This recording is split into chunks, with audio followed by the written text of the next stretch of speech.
Hello, I'm Dilek Tuna and you're watching A News. Now let's take a look at today's top stories. Ukrainian President Zelensky says he will discuss the US peace proposal with President Donald Trump. Global leaders arrive in Johannesburg for a G20 summit hosted in Africa for the first time. Iran officially pulls out of cooperation with the International Atomic Energy Agency.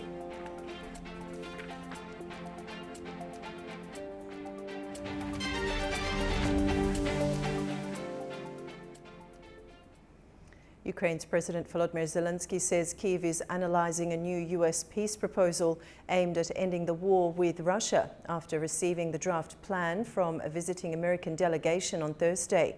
The proposal includes major territorial and security provisions and has already prompted sharp reactions in Kyiv. Ukraine's President Volodymyr Zelensky says he's dedicated for honest work on the US peace proposal that he formally received on Thursday. The 28-point plan was delivered by US Army Secretary Daniel Driscoll and aims to intensify negotiations to end the nearly four-year war. Zelensky says Kyiv is reviewing it with Washington and European partners. The American side provided its proposals the points of the plan to end the war. Their vision. Ukraine needs peace, and a real peace that will not be broken by a third invasion. We agreed that our teams will work on these proposals. We will not make abrupt statements. We are committed to clear and honest work with the United States, with Europe, and with our partners around the world. I expect to speak with President Trump in the coming days. We know that the strength and support of America can truly bring peace closer, and we do not want to lose that.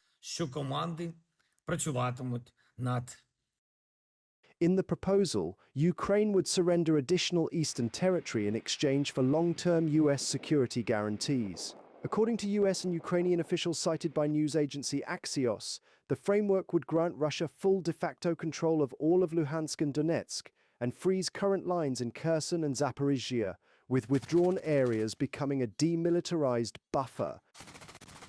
The plan also calls for Kyiv to cap its armed forces, limit long-range weapons and renounce NATO membership conditions Ukrainian officials say are unacceptable. Sources say Qatar and Turkey helped shape the draft and that Zelensky's national security advisor Rustem Umerov held direct talks with Trump's envoy Steve Witkoff. US Secretary of State Marco Rubio says Washington is preparing serious and realistic ideas, arguing that any durable peace will require difficult compromises on both sides. Ukraine's city of Kupiansk has reportedly been captured by Russian forces, although Kyiv denies this claim. Meanwhile, Ukraine says it has struck a Russian oil refinery in an effort to weaken Russia's military economic capacity. Russia's army says it has taken control of the strategic city of Kupiansk in Ukraine's Kharkiv region. However, Ukraine's military denies the city has changed hands. President Vladimir Putin visited the command post of Russia's West Group on Thursday, where commanders briefed him on the army's progress in the city. Units of the West Grouping have liberated the city of Kupiansk and are continuing to destroy Ukrainian armed forces units surrounded on the left bank of the Oskol River. The army says it has also captured more than 80% of Vovchansk in the Kharkiv region, with further advances underway in Pokrovsk, another strategic city in eastern Ukraine. Russia has been pressuring Pokrovsk for more than a year, using a pincer movement in an attempt to encircle it and cut supply lines.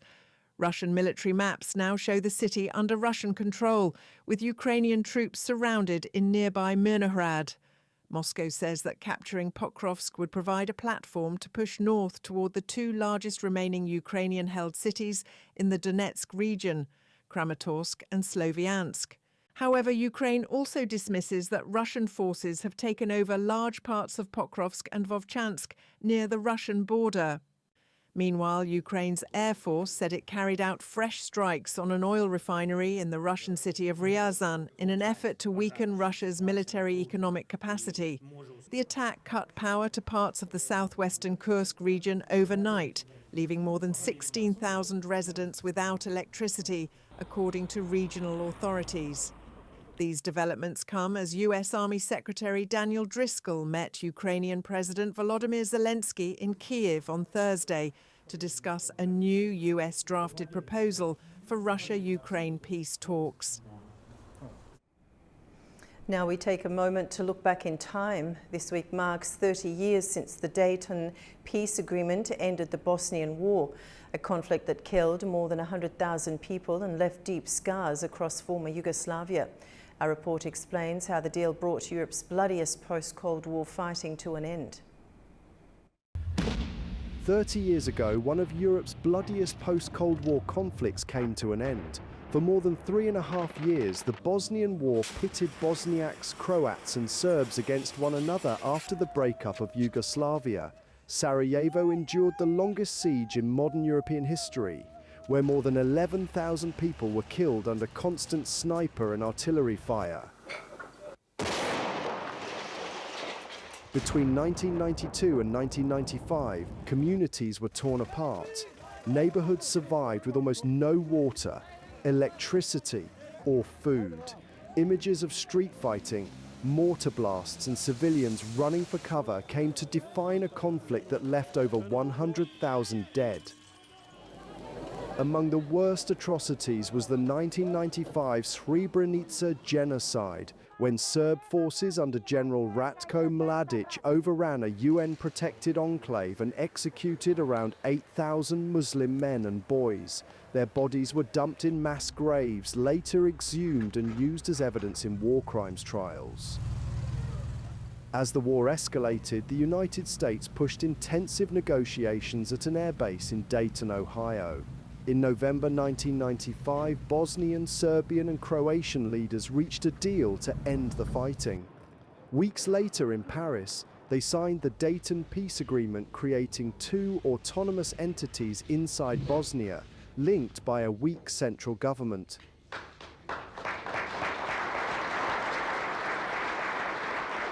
The parties have pledged to cooperate fully with a NATO-led peace implementation force and to ensure the safety of its personnel.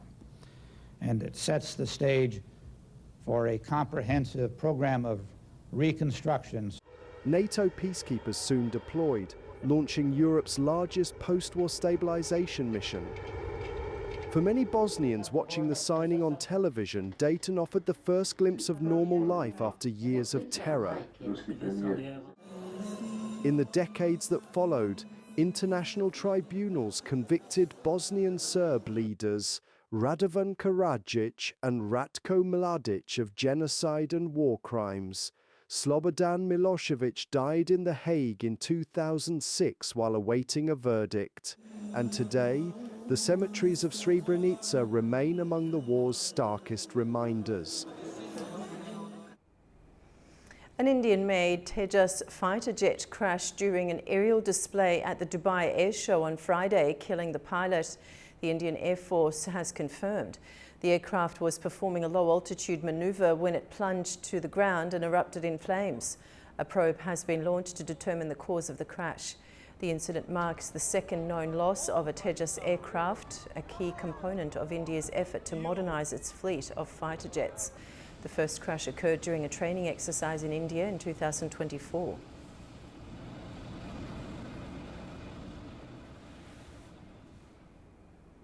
South Africa is preparing to host the G20 summit for the first time, with world leaders arriving for the two-day event.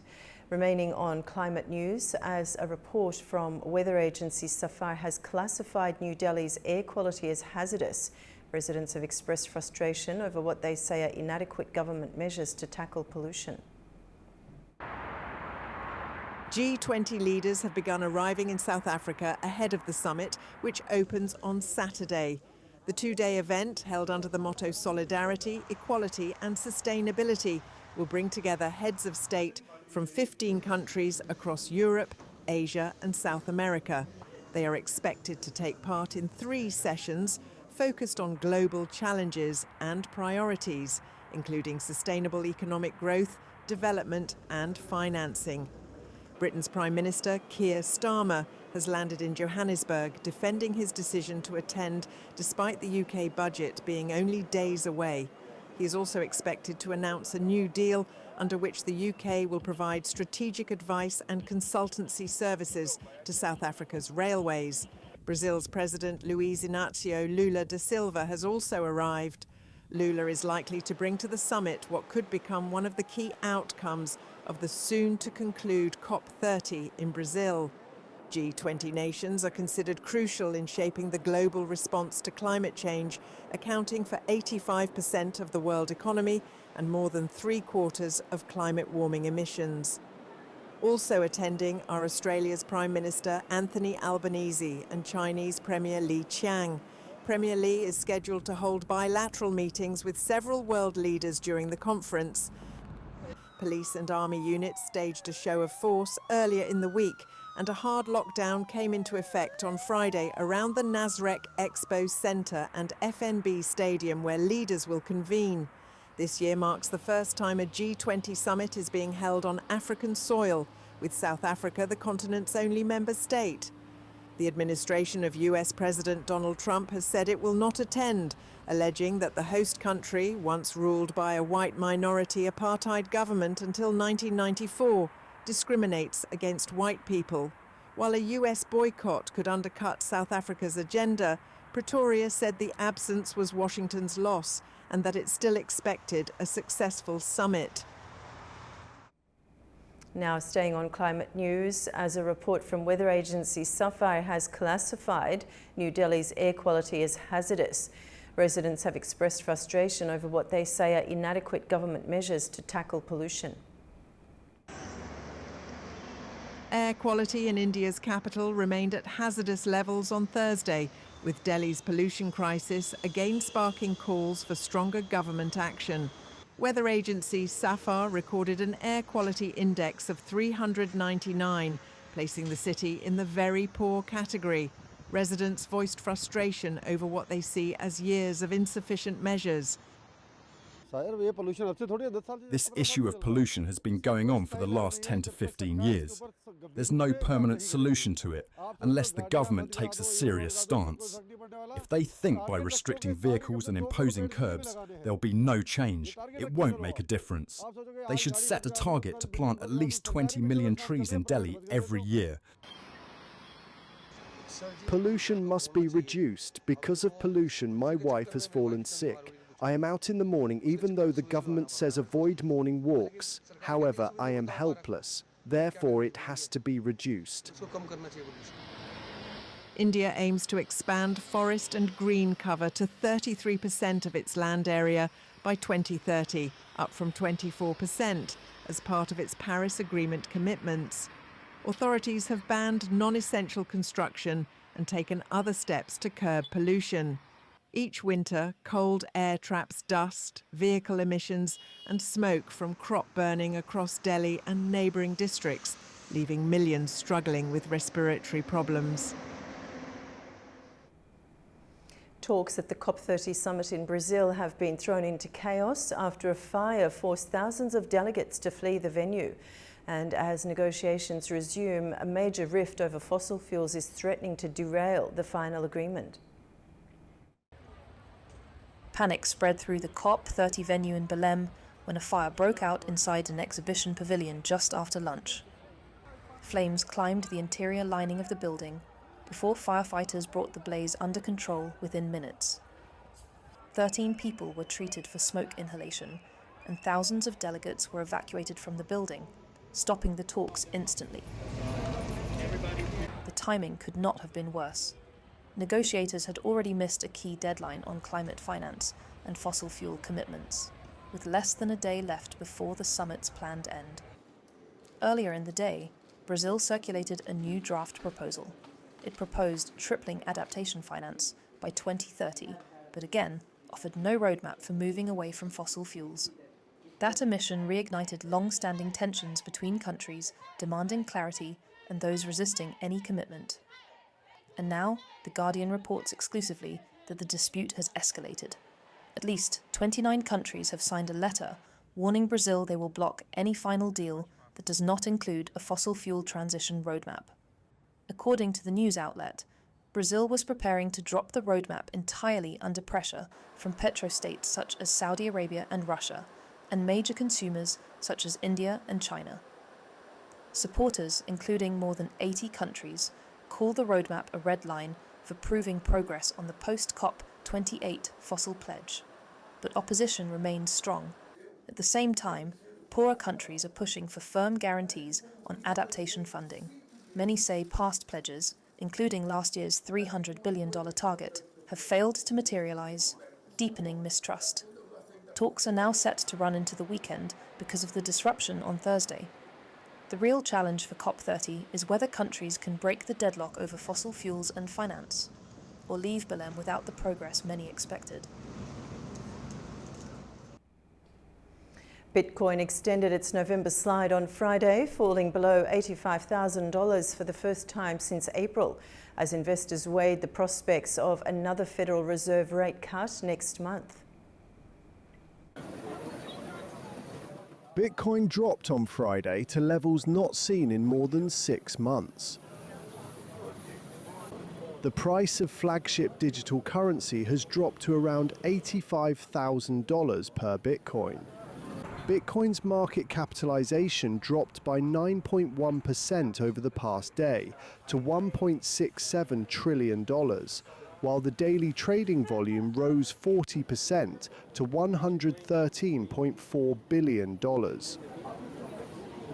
The total value of the global cryptocurrency market, including Bitcoin, declined 8.5% in the last 24 hours to $2.87 trillion, reflecting the latest overall global crypto market situation. The sharp decline comes as expectations for a US Federal Reserve rate cut weakened, thus reducing investor appetite for riskier assets such as cryptocurrencies. Stronger than expected US labor market data signaled that the Fed may keep interest rates higher for longer, putting additional pressure on digital assets. Analysts also note that growing concerns over tech sector overvaluation may have triggered a broader risk-off mood in global markets. The shift has led many investors to move away from speculative assets, intensifying volatility in the crypto space. Additionally, the rapid price drop has activated liquidations of leveraged positions, increasing selling pressure and accelerating the downturn across the market. Now we'll take a short break. When we return, we will discuss the outcomes of the COP30 Climate Summit in Belém, Brazil, as it comes to a close today. Stay with us.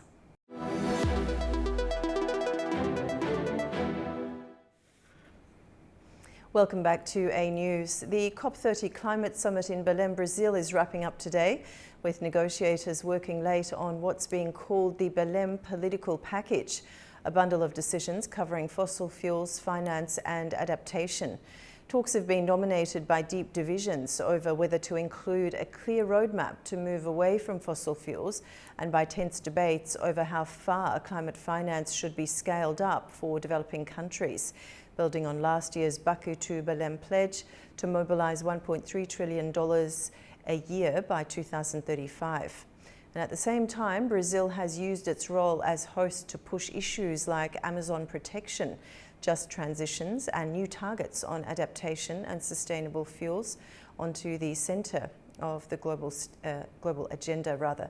Joining me now to unpack is Henna Hundal. She's a delegate to the UN Climate Change Conferences from Belém, Brazil. Henna, welcome once again. Thank you for having me. I appreciate it. Now, from your standpoint, inside the negotiations, when you look at the Belém political package as it stands, what do you see as the headline result of COP30? Is there one big takeaway?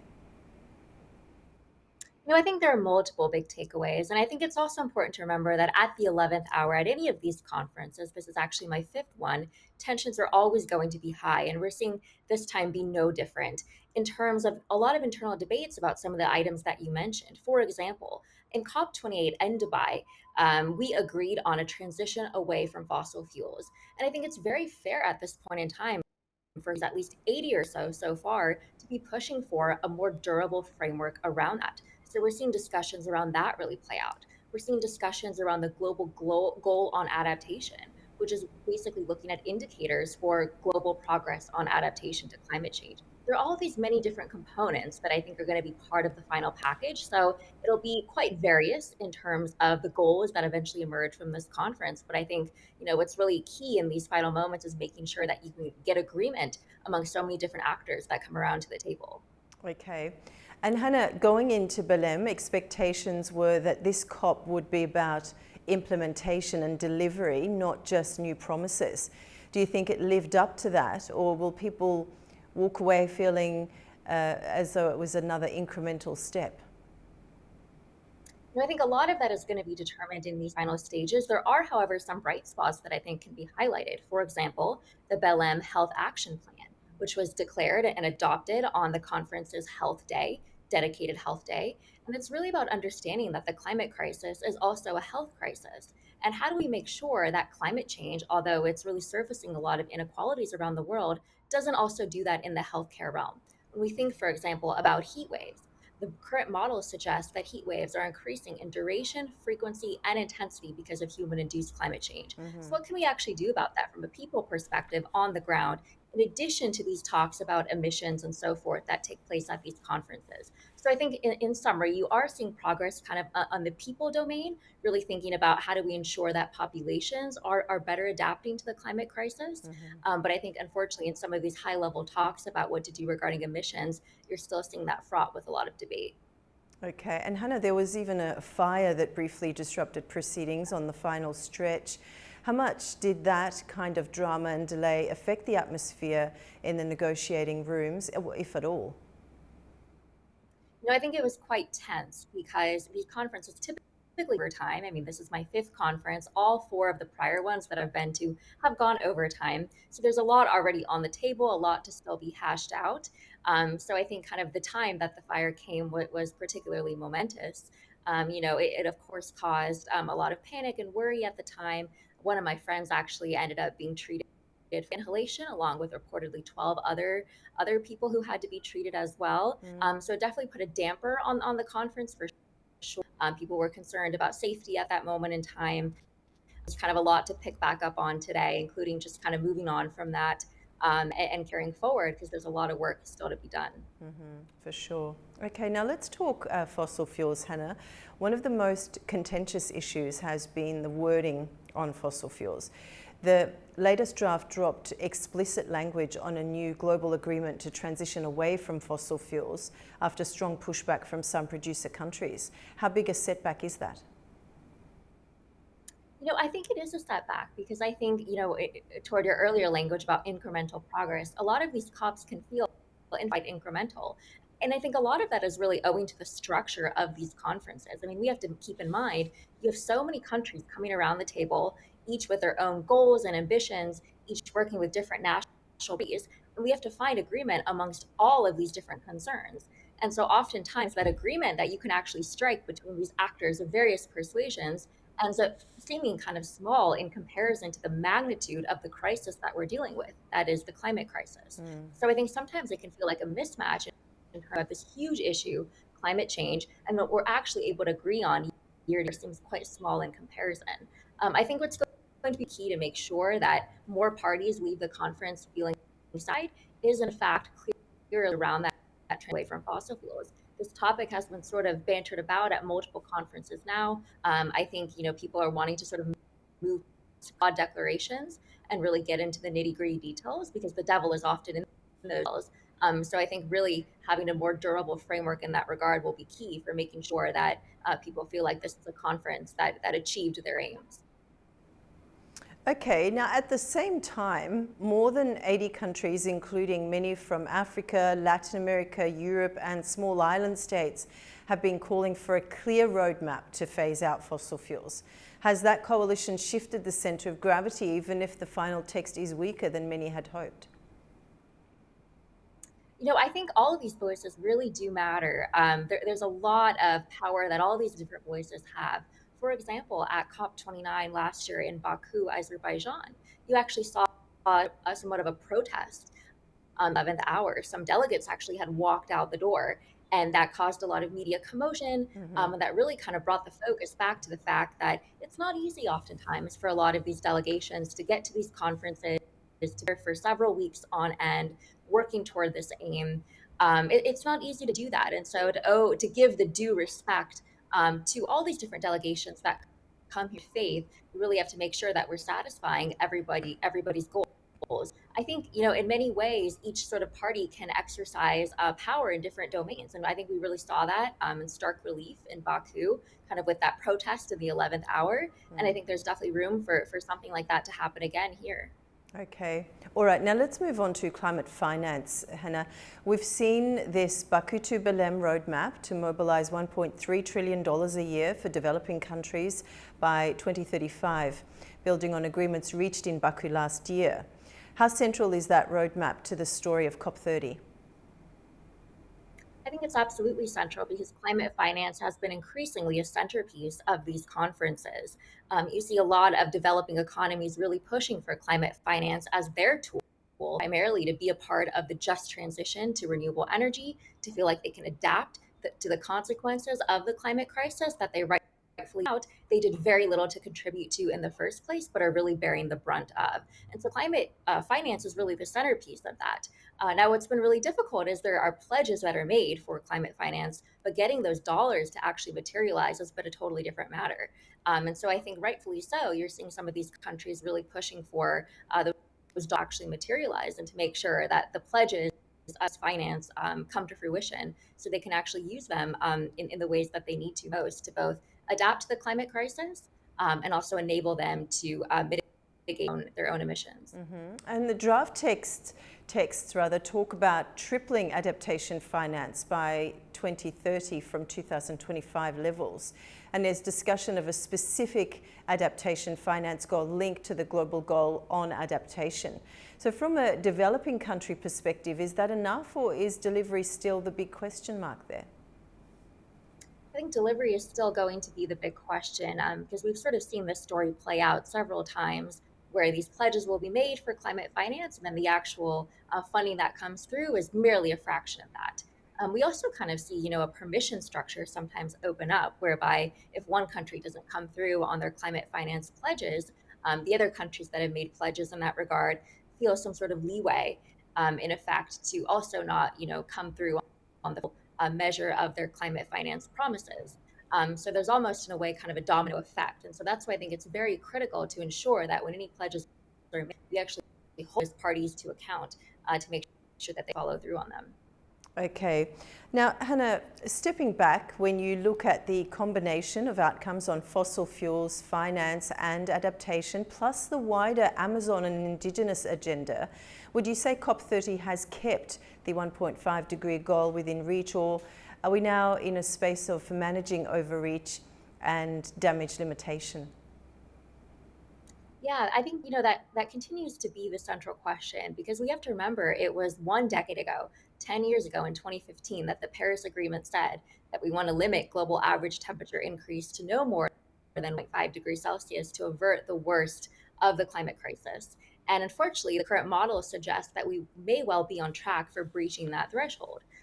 There's still time, but that the time is now, in fact, to really make sure we adhere to that 1.5 degrees Celsius goal. And a lot of that is going to depend on, for example, the nationally determined contributions that countries submit, which are their goals for their own emissions that are submitted every 5 years. And this is one of those years. Are they actually really going toward that target of 1.5C globally? And then also this climate finance question is really to enable some of the economies to do their own share toward that overall goal. So I think, COP30, what ends up emerging from this conference will be central to the question whether we've kept the dream of 1.5C alive. Hannah, it was an absolute pleasure talking to you. Thank you for joining us on the program. It was most insightful. Thank you so much. I really appreciate it. We'll take a break now. When we return, we'll take a look at the key stories shaping the region. Stay with us.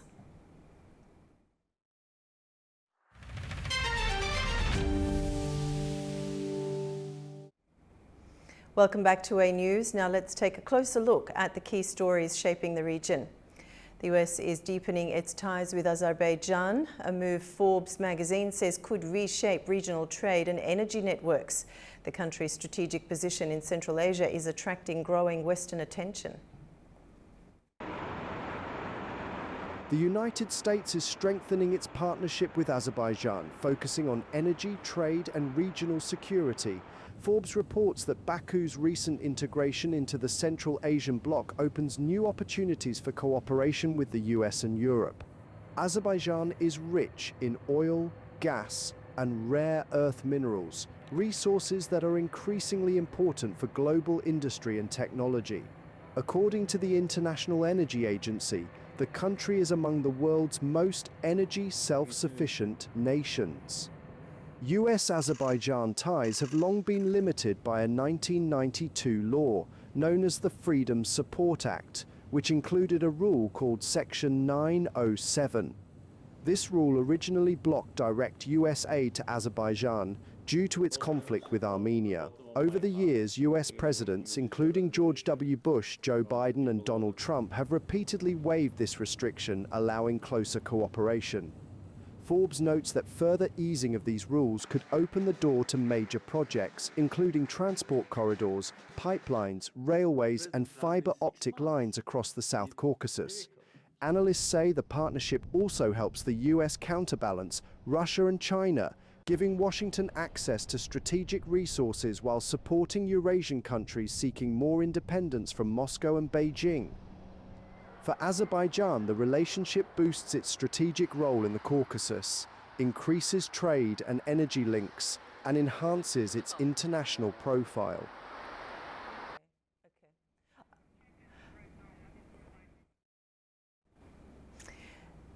US Undersecretary of State for Political Affairs Alison Hooker visited Baku for a series of high-level meetings. She discussed the US-Azerbaijan strategic partnership, the Armenia-Azerbaijan peace process and regional connectivity with Foreign Minister Ceyhun Bayramov and Assistant to the President Hikmet Ahjiev. Hooker said the visit helped advance President Donald Trump's vision for peace and prosperity in the region.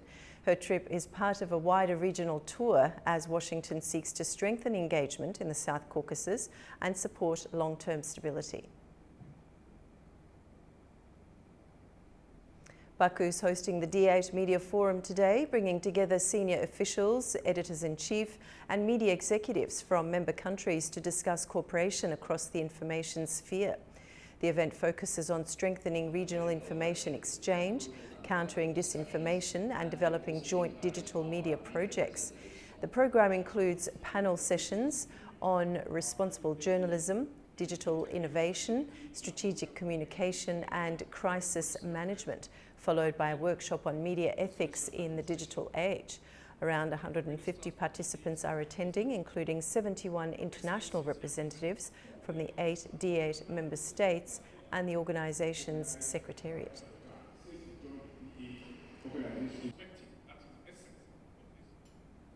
Iran has declared its cooperation agreement with the International Atomic Energy Agency officially terminated on Thursday. This follows a new resolution adopted by the IAEA Board of Governors, calling on Tehran to grant the agency full access on its nuclear program. Cairo agreement between Iran and the International Atomic Energy Agency has officially ended.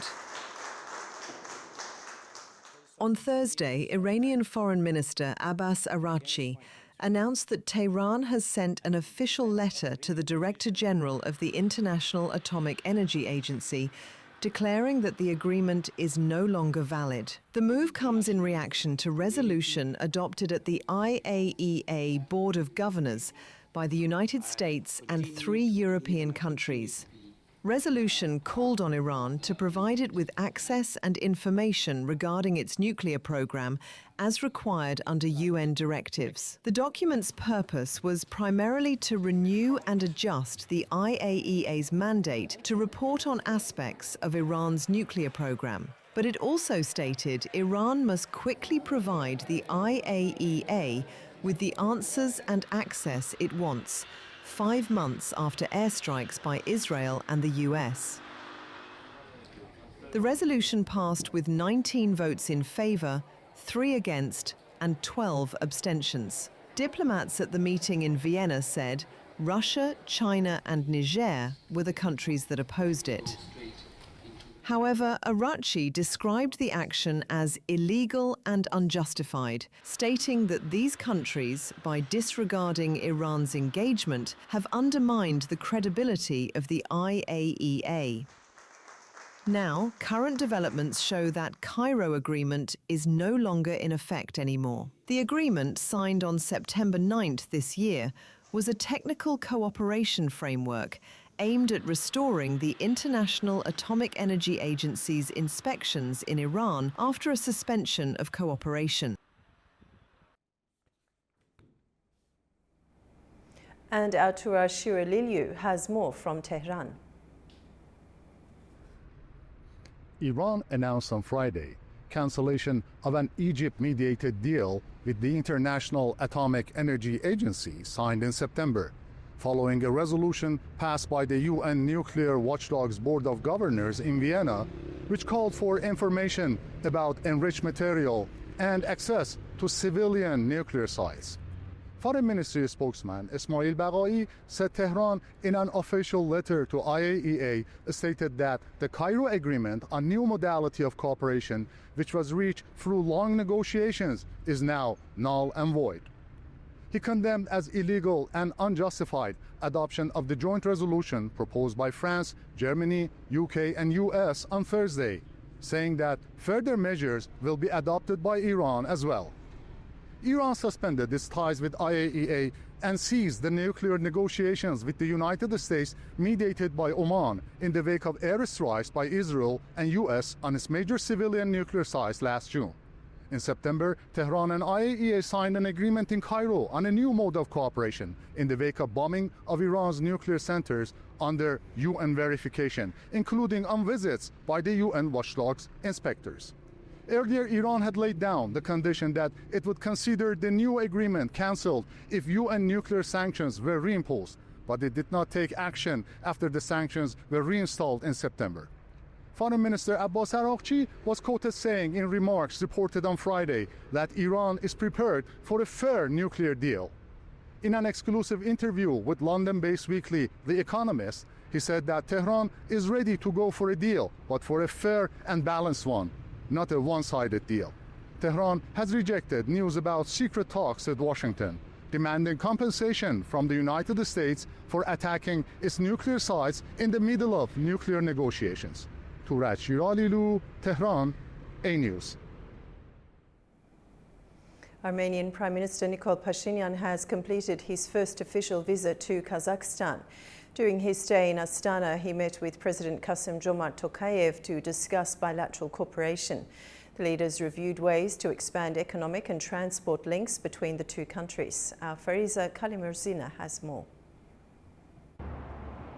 Kazakhstan and Armenia have signed a set of agreements to advance their bilateral relations.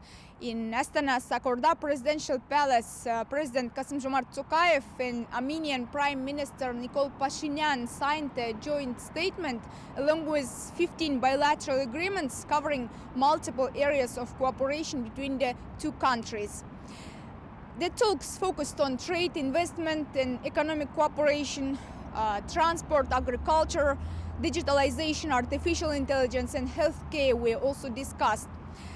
President Tokayev noted that Armenia is one of Kazakhstan's main partners in the South Caucasus. Prime Minister Pashinyan said recent regional changes are creating opportunities to strengthen transport links and economic cooperation. Trade between the two countries reached $57 million in the first 8 months of this year, and experts see significant potential for growth while the structure of economic relations requires adjustments. To expand bilateral trade, Kazakhstan is prepared to offer goods to the Armenian market totaling $350 million, while the new geopolitical situation in the South Caucasus is creating favorable conditions for both bilateral and regional contacts. Kazakhstan supports Armenia's transport and transit initiative, Crossroads of Peace, and has expressed interest in participating in the International Route of Peace and Prosperity project. In October, Azerbaijan lifted transit restrictions for Armenia. And in November, the first shipment of Kazakh wheat, totaling 1,000 tons, was delivered via Azerbaijan. This shipment highlights both political and economic significance, opening a transport corridor in the South Caucasus with active participation from Kazakhstan. Also, the two countries are discussing the possible resumption of direct flights, which could help strengthen business and tourism links. Fariza Kalimurzina, Almaty, A News. Mounting concern is emerging from Europe as several EU foreign ministers speak with unusual clarity about Georgia's political direction. Their coordinated remarks reflect a growing divide between Brussels and Tbilisi, yet all emphasise a crucial distinction. The Georgian public's commitment to democracy and Europe remains unquestioned, while the government's recent actions are prompting sharper scrutiny. Our Nini Nikolashvili has more. A unified warning from Europe's top diplomats is placing Georgia's political trajectory under a brighter international spotlight. Ahead of the EU Foreign Affairs Council meeting in Brussels, foreign ministers from Latvia, Sweden and France voiced deep concern over what they describe as a decisive shift by the Georgian government away from the commitments it once made on the path toward EU membership. Latvia's Foreign Minister Baiba Braža delivered one of the most direct assessments, stating that Georgia had been moving steadily toward integration before. In her words, its government completely changed the course. She confirmed that Latvia has already designated a number of Georgian officials as persona non grata and reiterated her country's long-standing support for restricting visa-free travel for certain categories of officials, should the EU decide to move in that direction. Sweden's Foreign Minister Maria Stenergard echoed the alarm, underscoring that Georgia is taking very rapid steps against the EU membership. Her remarks placed particular emphasis on supporting Georgian citizens who continue to defend democracy and press freedom, two sectors European officials now increasingly identify as under pressure. France's Foreign Minister Jean-Noël Barrot reinforced that distinction even more clearly. He underlined France's appreciation for the Georgian people's ongoing commitment to freedom and democratic values, while noting that Paris has repeatedly expressed its concerns directly to the Georgian government. The convergence of the statements points to a pivotal moment. European officials are signaling that Georgia's future path will depend not only on public enthusiasm for Europe, which they strongly acknowledge, but also on political decisions taken in Tbilisi. With November 28 marking one uninterrupted year of protests, European capitals are watching closely to see whether this domestic pressure, combined with international concern, will nudge the country back toward the commitments it once championed. The Georgian government has not yet commented on these recent statements. Nini Nikolaishvili, Tbilisi, A News. Now we'll take a short break. When we return, we'll discuss a roundtable that will be held in Baku today and tomorrow with the participation of experts from Azerbaijan and Armenia. We'll look at what this can realistically achieve and how far civil society dialogue can go in rebuilding trust between Armenians and Azerbaijanis. Stay with us.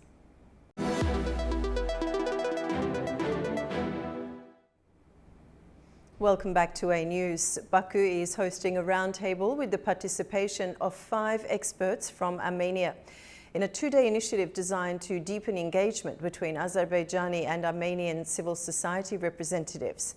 The discussions are aimed at developing practical mechanisms to build mutual trust after years of tension and conflict, and come at a time when both sides are under growing pressure to translate political agreements into genuine people-to-people contact. Joining me now to discuss is Ahmet Alili, Director of Caucasus Policy Analysis Centre. Ahmet, welcome to the program.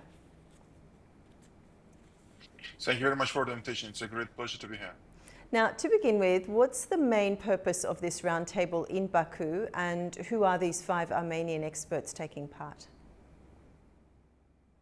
Well, it's continuation of what happened in Yerevan a month ago. Then Azerbaijani representatives of the civil society and the expert community paid visit to Yerevan. And in these visits, they discussed very sensitive issues, issues that can help Armenia and Azerbaijan move on at this stage. So Armenia and Azerbaijan reached a certain degree when they can have a very bilateral process. They can have a process designed by themselves, and it shows the maturity of the peace process between Azerbaijan and Armenia. Well, it's definitely a sign of progress. And I believe that during the meetings, experts can talk about on certain issues that usual diplomats they don't talk, simply because you are researcher, you are a representative, you are a peace builder that allows you to go in deep and talk on certain sensitive issues. As a diplomat, you cannot do that, but as a researcher, as a peace, you can do that. So, and that makes the process much more effective, much more efficient. Believe that the process being supported by the both governments, it means that the process is a mandated process, and the mandated processes in this context also like that expected to bring much more results than many other platforms. So this process being bilateral, being supported by the governments, it's quite a important development between Baku and the last month. Azerbaijani participants to Yerevan now. They are in Baku, and it's an element that definitely going to allow Armenians and Azerbaijanis to understand each other much better, their political concerns. Okay, and how do you assess the outcomes of the Azerbaijani experts visiting Yerevan last month, and what lessons might inform this roundtable in Baku? Well, I would say that this is already an established group. So the members of this platform, they are seeing each other in many other platforms, each other very well. So it means that when they went to Yerevan, that the symbolism of it was quite important. And Azerbaijanis in Yerevan being able to walk in Yerevan,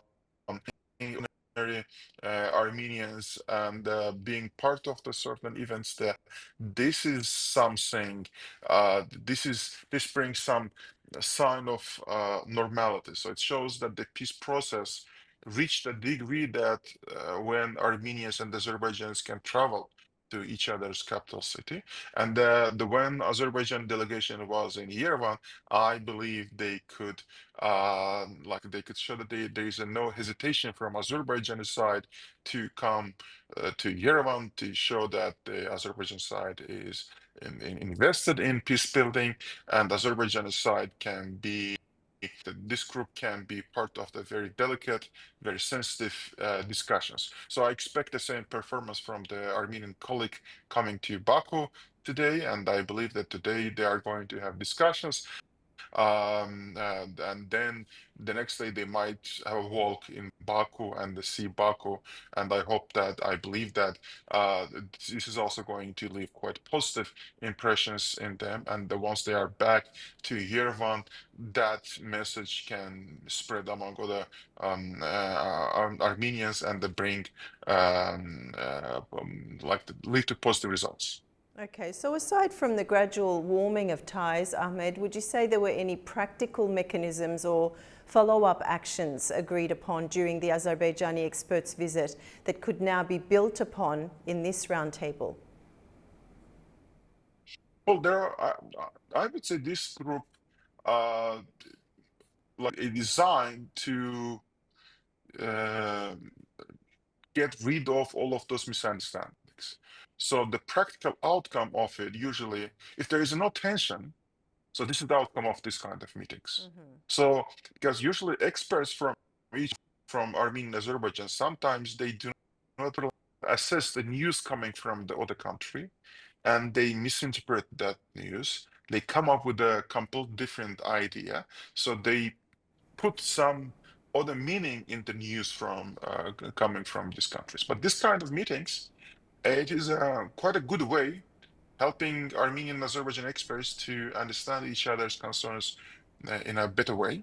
So that is why, let's say, for example, Prime Minister Pashinyan's certain messages, if there is some question from Azerbaijan side, Armenian colleagues can explain it to Azerbaijan colleagues that what he really meant in some of the speeches. Or there have been numerous times when President Aliyev's speeches, they would create a quite, let's say, unwanted media presence in Armenia.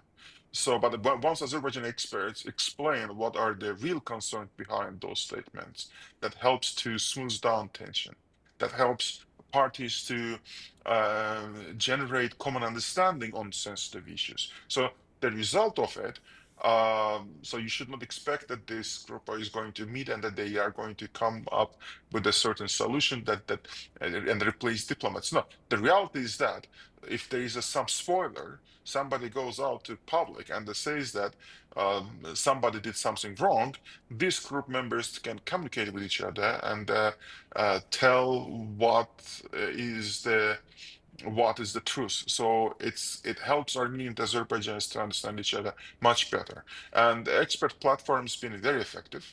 I mean, now I'm here distinguishing civil society projects and the projects things. So expert meetings been very productive for the last 5 years. They could explain, they could clear all of those misunderstandings that Armenians and Azerbaijanis have about each other. And as a result, we see that for the last 5 years, we have reached this level of we advanced so far. So this means that expert community, as part of the peace process, they did something right. So this is also their contribution. So there is no need to expect them that they are going to replace diplomats. So that is why the result, even if there is an attention, if in Armenian and Azerbaijani media you see that people, they understand Azerbaijan or Armenian concerns and they express that, so it means that this is the result of this group. Okay, and everybody talks about the Washington process or the post-8th August period. How would you assess the role of analysts like yourself in shaping or supporting these processes? Well, there are so many issues this kind of groups analysts can do. Right now, for example, the main discussion in this kind of groups are that one of the main discussions are that track one, so the official peace process, the governments, they moved so fast. The advancement, the peace building process was so fast. So there is sometimes some bubbles left societies. These groups should be focusing on that and trying to make sure that there is a more inclusivity in the process. Nobody is left behind. Everybody understands the importance of those developments. For example, as you mentioned, the developments taking place in Washington on 8th of August. So because of the speed of the process being quite, the process is developing in a very fast way, that allows us to the expert community to see what kind of issues can create problems in the future, what kind of problems should be addressed in the future, what kind of spoilers might in the future. So discussing this kind of issue that really helps track one process, and especially processes like 8th of August, and helps the process to move forward more smoothly. And it means that everybody's on the board. So the certain issues that the track one official process generates, track 1.5 can translate to track two and then to overall society. Okay. And usually this kind of joint actions makes processes much more effective. And I believe that, again, if we listen to President Aliyev and Prime Minister Pashinyan, they were the only people talking about peace at the United Nations General Assembly, UNGA 80. So it means that this kind of processes can be very effective tools to solve all of those problems that the track one sometimes can, Okay, sorry, I just wanted to ask for your last words because I need to wrap it up. Yeah, well, if there's any question, I would love that. That's all. That's all we have time for. Thank you so much for joining us, Ahmed. We appreciate your contribution. And that brings us to the end of the bulletin. Thank you for watching and stay tuned to A News.